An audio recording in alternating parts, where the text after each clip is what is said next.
Aí, pessoal, esse gabarito aqui ele funciona da seguinte forma. Eu posso estar chegando ele para frente, tá vendo? Cortar uma argola maior e menor. Por que que ele tem que ter esse jogo aqui? Porque eu vou cortar o círculo, né, na tupia. Depois que eu cortar o círculo, aí eu tenho que cortar, eu tenho que tirar o miolo dele para ficar uma argola, entendeu? Aí por isso que ele é desse jeito aqui, ó. Ficou bem legal, tá? Eu vou mostrar o processo aí das argolas, como que eu cortei e como que foi feito, ok? Espero que vocês gostem do vídeo e pedir, né? Se puder deixar um joinha para nós lá, deixar um comentário para nós, ajuda bastante a estar postando novos projetos. Corte, né? O corte do círculo, né? E depois desse círculo aí cortado, eu preciso que chegue ele para lá, ó, pra gente estar cortando o miolo, que é aqui, ó. Aí a gente faz o corte em volta. Aí vocês vão ver no processo aí como que foi feito, tá? É bem legal. Espero que vocês gostem. Esse gabarito eu fiz ele com MDF de 6 milímetros. É um MDF de 6 milímetros, tá? Simples de fazer. Fiz 2 rasgos aqui onde que eu prendo esse parafuso aqui. Eu aperto ele para ele não ficar, para ele não mexer nem por um lado nem por outro. 2 rasgos. Fiz aqui esse rasgo aqui para fresa, entendeu? Aí ó, ele não vai, não tem perigo dele.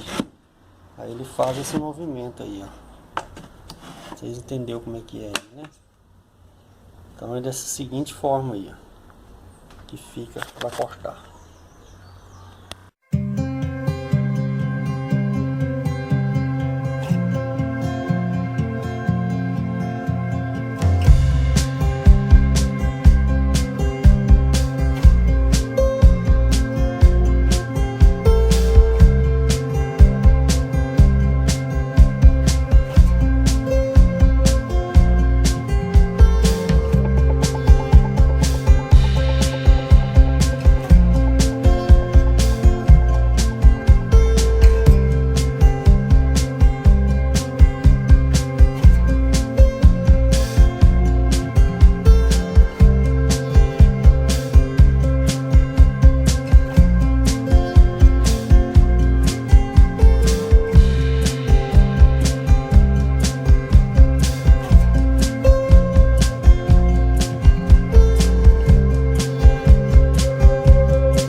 Então, pessoal, esse é o processo que eu uso de cortar argola.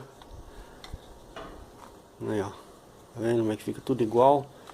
Agora eu vou passar elas na lixadeira ali. E depois eu passo na tupia para quebrar as quinas. Vou fazer o processo aqui e mostro para vocês.